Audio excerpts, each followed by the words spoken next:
Hello, viewers. My name is Zack Hardy, and this is some shit that I gotta talk to you about as I fix the camera because it's not as high up as I wanted it to be. Still not as high up as I want it to be. Fuck it, it'll do. This is a video that I'm making on the WoW reunion show in 2017. Because I remember, and you remember very clearly, about me talking into the camera, making a video about a month and a half, 2 months ago, on 2 emails that I received about both the fact that there will be a WoW reunion show and how they asked me if they could use a likeness to the WoW Extreme Championship on the reunion show. And I remember saying that, I would get back to them and I'd tell you about it later. However, I never told you about it later, and here we are today, still hadn't told you it before it had been announced. So, exactly what happened, some of you may not care, some of you may just want to hear the card.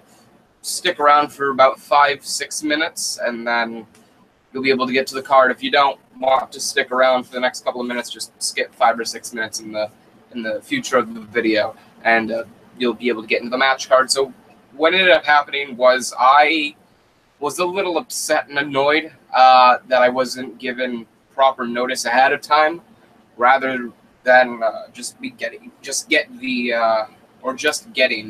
the notice on the same day as everybody else involved and not involved in the show. Especially considering they would have to use a likeness to a championship belt, the likes of which I'm the only person in the world that has a championship that they need to be permitted to use. I never got back to you because later on in that week I did talk to Kyle Reese and I did talk to Christian Avram. He's a new guy. Avram. I don't know how it's pronounced, but it's Avram. And when it comes down to it, they kind of realized or understood that I was annoyed, and they didn't really want me to be annoyed, so they explained the fact that we want this to kind of be a total kind of eclipse, kind of like I'm not going to use the words, but they wanted it to be somewhat of a meshing point where everybody was on the same exact page at the same exact time, and there was no other background or political political environment or whatever backstage with people being notified ahead of time before everyone else. So I understood that. And they also explained to me that they wanted it to be more of a surprise when everything was shown. Obviously, a couple of weeks ago, they said, listen, Masha Geta, Ken, and Yo-Yo Joe, and the Durango dudes are going to be at the show. And that was kind of like the little hint or the little seasoning on what was going on, but just to kind of get everybody automatically invested in the show. And I understood where they were coming from, so I just kind of dropped the topic for a little bit. And now I'm talking about it now because of, obviously the confirmed match card and because everything's set in stone now. So I can freely go down the match card and tell you that, A, yes, I agreed to partake in the show, and B, I did agree to let them use the Extreme Championship for the night. And so that's going to implement into the WoW reunion show card. This card is more than likely going to be for absolute fun. It's probably not going to have anything to do with storylines. I mean, you can tell because Western Light's going back to his Tennessee Dark Light gimmick. Derek Carter's going back to his Superstar gimmick. Boston Globe is coming back. Lee Norris is coming out of semi-retirement to come back for this one match, a hardcore match. So shit's fallen into place, and it should be an absolutely enjoyable card. I mean, I remember back when WoW was kind of in its final stages, like mid-2011, until it closed out. And while there was points in time where I wasn't in the backstage area, I was either away on injury or I was released. slashing out with the promotion. I still remember even in that time, it was extremely fun. It was extremely enjoyable, and the show was absolutely a joy to partake in every single week. And I mean, I'm not saying it's not now. I'm just saying that there's a lot more of a professional background, not professional background, a professional kind of feeling to the promotion, to the extent where it is extremely enjoyable still, but it was more like we were able to be freer, I guess, back in WOW. There wasn't a lot of attention on us.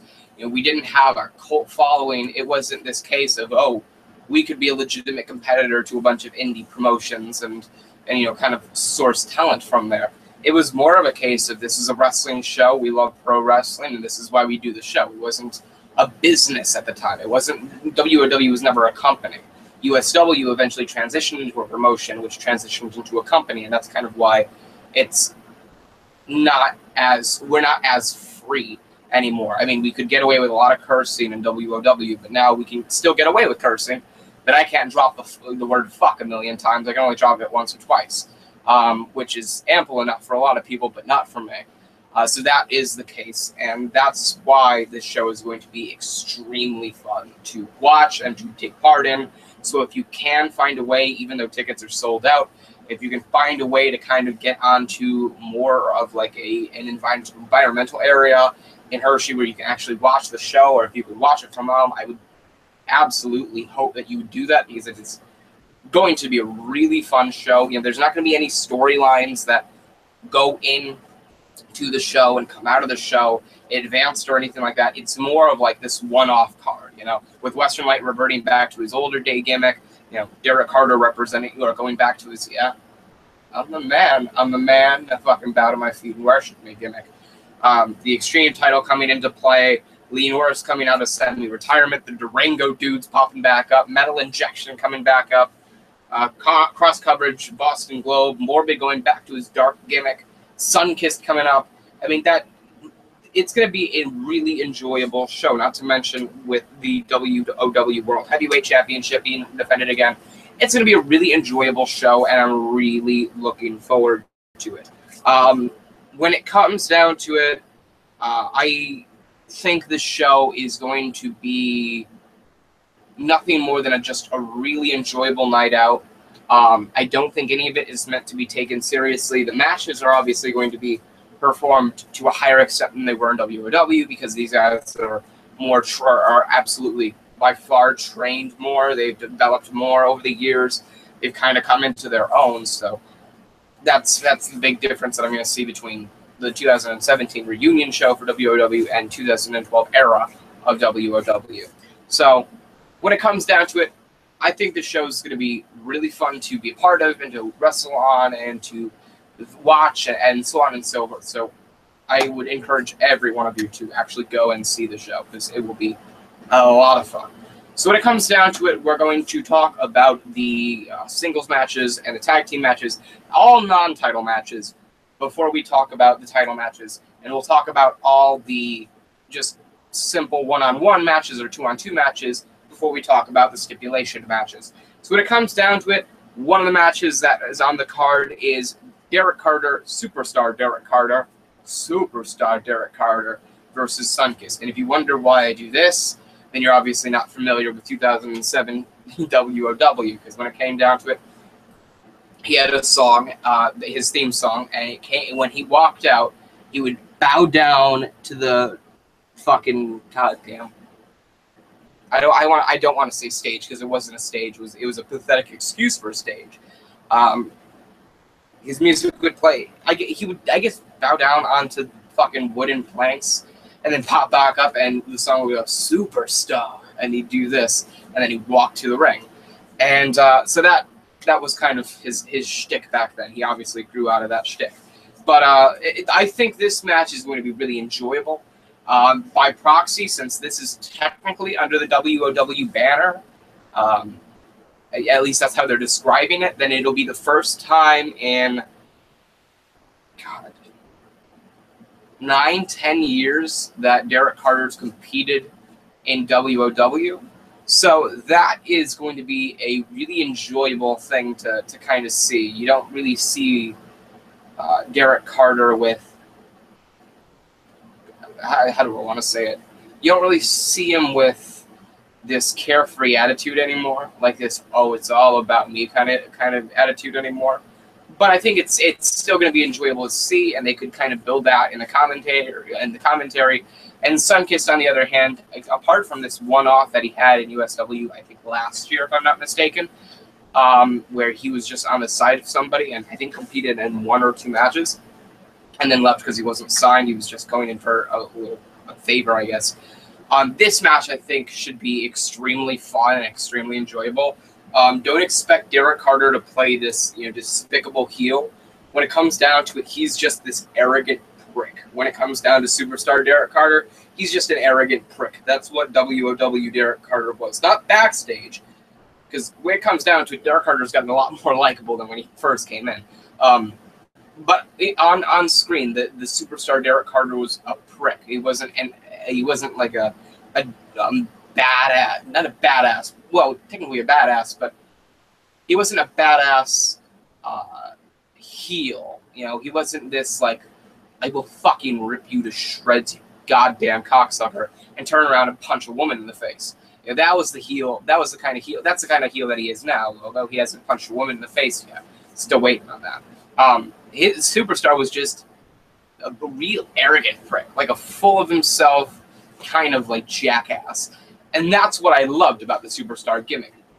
It's a shame he dropped that when he went on the indie circuit, but still, Sunkist also, on the other hand, has obviously trained a lot. He opened up his own wrestling school in Wisconsin, so this is going to be an interesting show, and this should probably be the kickoff match, unless they want to have like the hardcore match between Norris and Verse 9 go on first. This should be a really enjoyable and fun to watch match, and I'm really looking forward to it. Any other matches? Oh, God.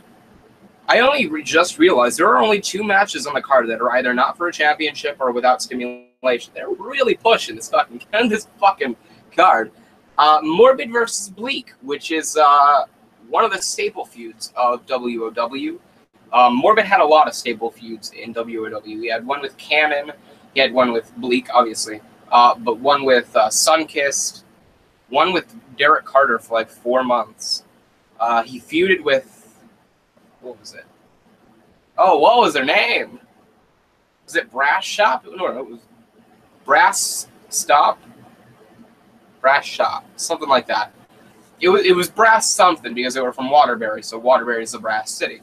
But that was obviously enjoyable. This was one of the staple feuds of WOW. It was Morbid versus Bleak, Yo-Yo Joe versus Western Light, Zack Hardy, Cannon, Majigetta, and then Durango Dudes versus Metal Injection, obviously. They're really pulling the punches for this card. Morbid versus Bleak is going to be an enjoyable match, primarily because they had such great chemistry when they were fighting in WOW, and after Bleak left USW within the first 2 months of the company's existence, they didn't really have a chance to kind of translate that into a higher stage. When it comes down to it, this is going to be very enjoyable. This is going to be very, how do you say,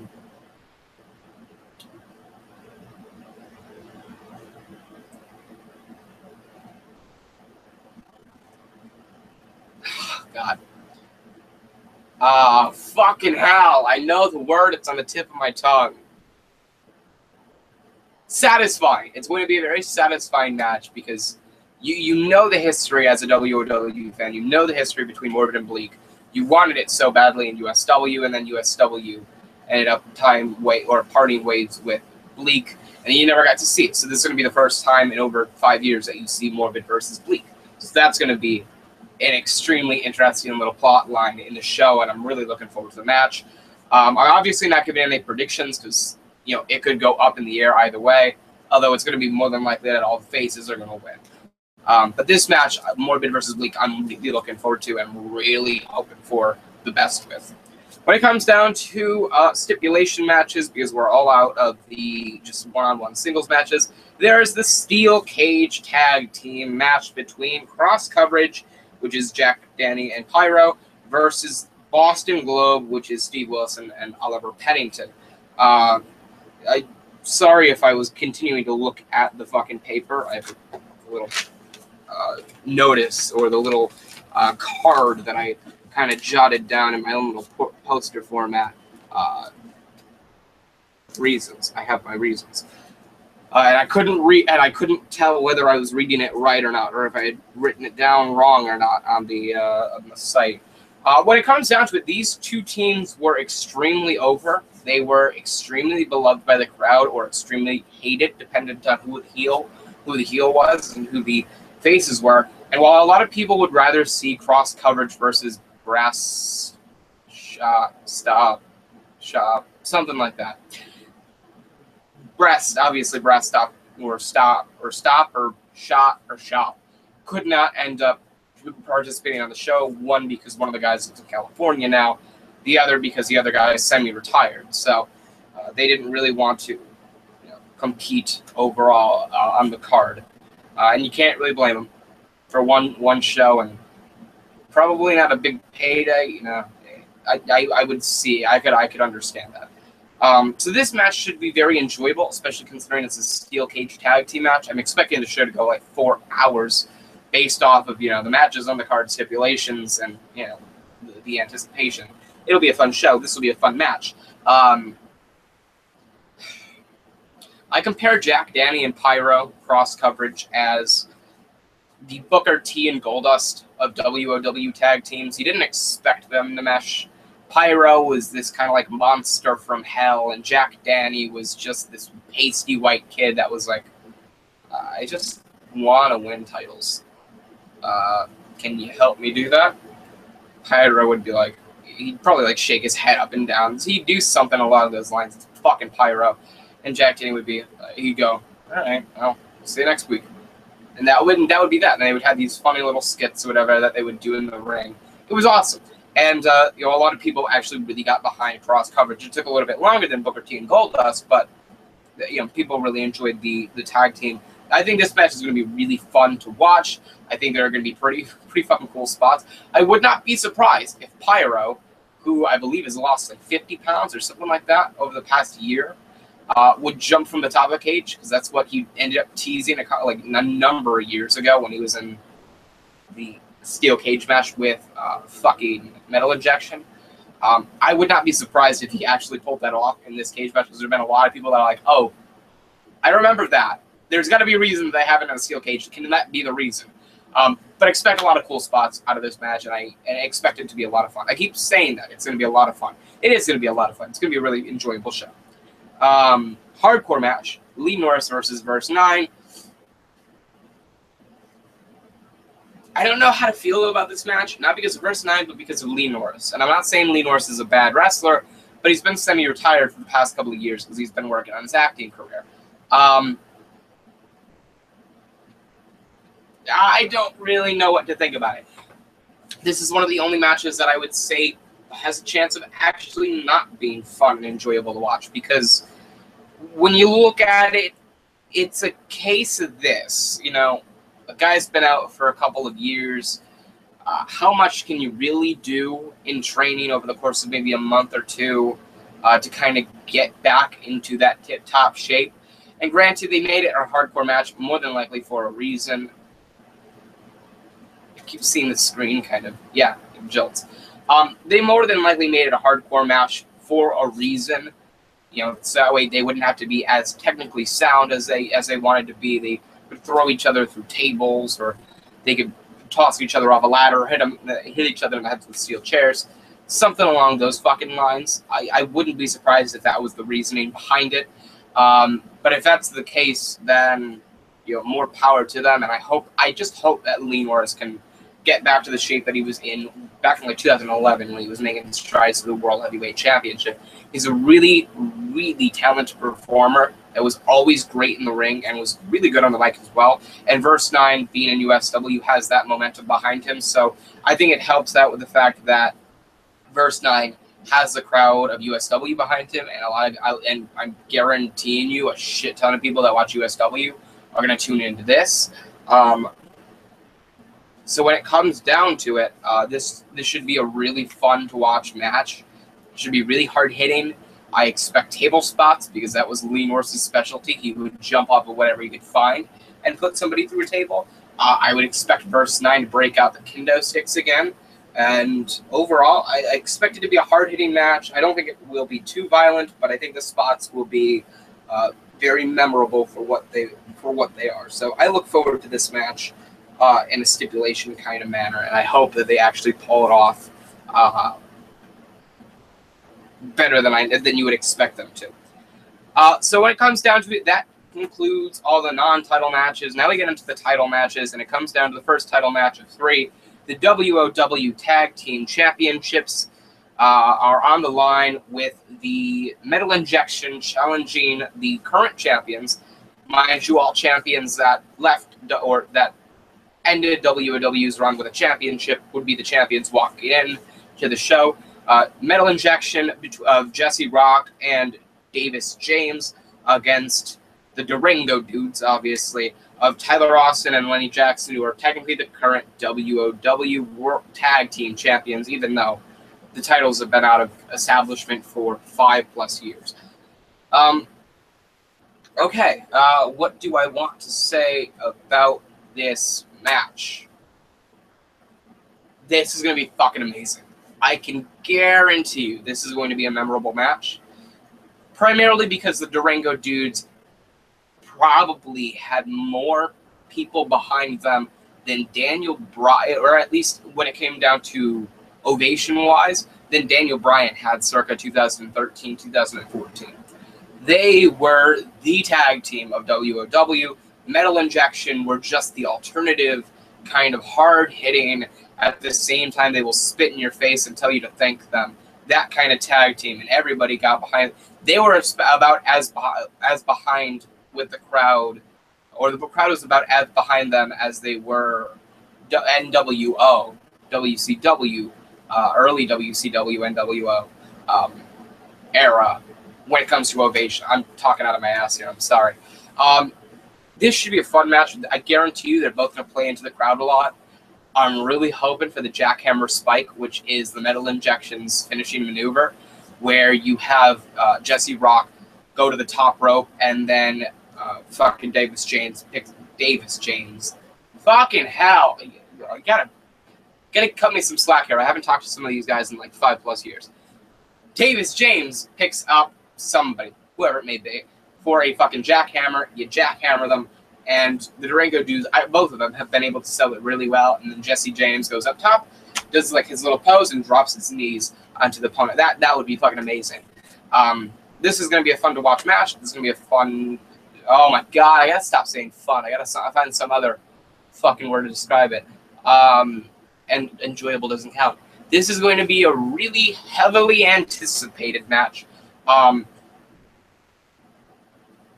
Expect the crowd to be somewhat wanting to die after the match because of how much they've yelled and screamed during this match. It's going to be more technically paced than I think a lot of people would expect. And I'm just glad both these guys are coming back, especially considering the Durango Dudes have been on the indie circuit for like the past 6 or 7 years. Now, Durango Dudes, fucking hurry up and come to USW already. There are some tag teams that really need a push. And let's be honest, you're really overdue for another tag team championship reign. So that's that. WOW World Heavyweight Championship time. The Tennessee Dark Light Western Light goes one-on-one with the WOW World Heavyweight Champion, the current reigning, defending, and undisputed WOW World Heavyweight Champion, Yo-Yo Joe. So I talked about Morbid and Bleak being one of the staple rivalries in WOW. Yo-Yo Joe and Western Light were right up there. Zack Hardy and Cannon and Majigeta were right up there. So when it comes down to it, those 3 feuds that really, really swept WOW are on this card, and I'm very happy for that. When it comes down to it, this match should be nothing but absolute entertainment. I'm really hoping the match doesn't get switched, because Western Light could very easily say, listen, I know I said I'd be on the card. I'll pay you whatever I need to find a replacement, but I don't want to perform on the card.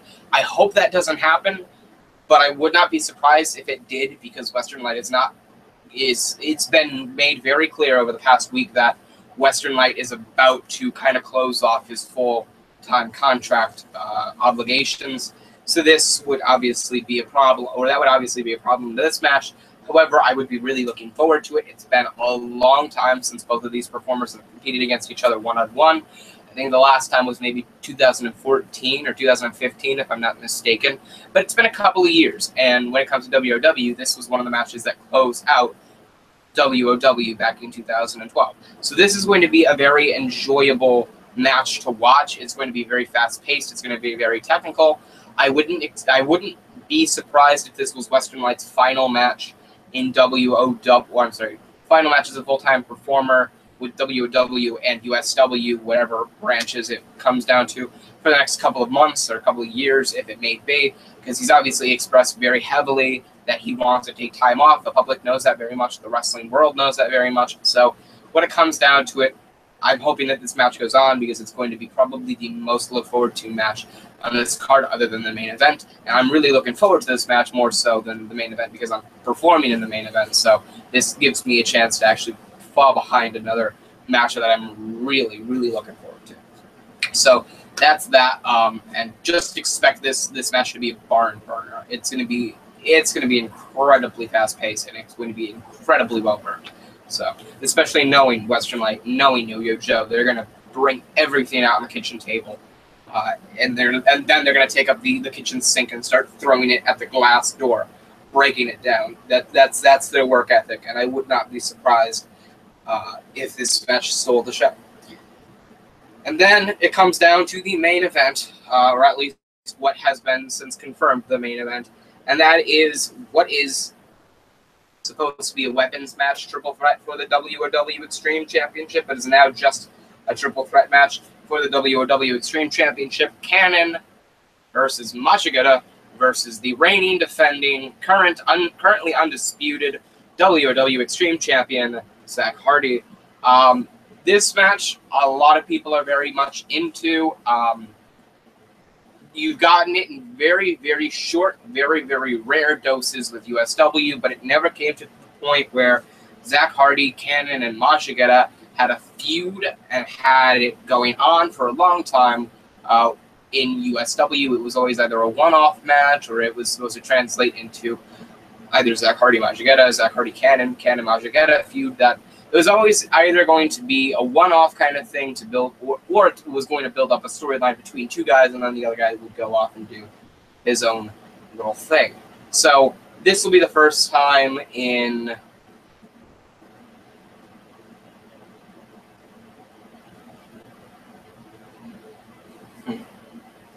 2 or 3 years that all three of us perform in the same ring at the same time against each other. And have it be in the main event is something, because obviously it was either a one-off the USW title, or obviously, as I explained earlier, that, or a couple of seconds ago, that it would have built up a feud. This match, a lot of people are looking forward to. It kind of melded WOW into what it is today. It melded what it was today. It melded WOW into what it is today, which is now USW. I shouldn't have ended it off abruptly. So a lot of people are very much looking forward to that. They're expecting that and anticipating that to be the main event. So they were just hoping that I would be on the card, and I am on the card, so this is what they put me in. And obviously I don't have any problems. You know, part of the reason for why the three of us had the feud of WOW that defined WOW is because we worked very well together.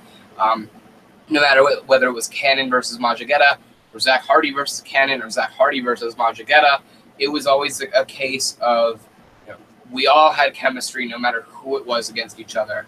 And when it came down to all three of us, we just knew how to make the rivalry work. So that's why a lot of people are looking forward to it. A lot of people are expecting Zack Hardy, myself, to win and retain the title. And I'll just put it out there right now. You're more than likely fucking right. I mean, I haven't heard the outcome. Excuse me. But when it comes down to it, you already know that all the champions that walked into the show are more than likely going to walk out of the show with the titles still around their waist. I mean, it's just, you just can't deny it. I mean, what good would it be to take the titles off of them? It's not like they're going to use them again, at least not for another 5-10 years. So there's really no fucking point in making this championship or any championship change hands. So Durango dudes are more than likely going to walk out, with the win. Your Joe's more than likely going to walk out the win. I'm more than likely going to walk out with the win. And that's probably how it's going to be, just because the titles don't need to change hands, and they probably won't, because that would just be absolutely stupid as fuck. So that is the WOW 2017 reunion show card. A lot of people have questioned why I titled it the 2017 reunion show, and I said it's because more than likely, when it comes down to it, they'll probably try to do another reunion show a couple of years down the line. Maybe, I mean, I would expect it to be in maybe 2022 for the fucking 10-year anniversary, but this is essentially the 5-year anniversary since when it has gone. Well, no. Yeah, the 5-year anniversary since it had closed its doors. So that is, the reason for. Yeah, that is the reason for why I titled it the 2017 reunion show. Granted, I don't know if I'm gonna still be doing this in 5 years. I mean, I've been doing it for the past 3 or 4 years, so I wouldn't be surprised if I was. But when it comes down to it, that's more than likely going to be the case. And yeah. So sorry if this review was a little bit nonsensical, and if it was pretty pointless because I gave in shitty insight. It was very hard for me to really give any insight, because all I could really talk about was the performers when it came down to the performers and their crowd reaction or their gimmick. Because when it comes to point, guys like Lee Norris, guys like Sunkiss, guys like Bleak, all right, they're not very known by the new USW fan base or haven't been wrestling for a while. I mean, Lee Norris hasn't wrestled in this kind of environment for 3 years now. I think it's 3 years now. He's been acting. Bleak has been off for a while. Sunkiss has been wrestling on and off. Western Light is no longer a full-time performer. So when it comes down to it, you can't really talk about wrestling ability, because some of the guys, you have no clue how they're going to show up when it comes down to the show. I mean, I would hope it's not Jake the Snake Roberts kind of level fucked up, but I would hope that it's in a case that they can actually compete and they can do it without getting hurt. So that's the goal there. Yeah. So sorry if the preview or the discussion was a little bit of a waste of your time. My apologies. But I do sincerely hope you enjoyed. And if you did enjoy, thank you for watching. And I hope you would like, comment, and subscribe for more. And with that being said, I am Zack Hardy, and look forward to a surprise review from a different promotion that I haven't talked about too much and haven't for a couple of years now. I'm Zack Hardy, signing off.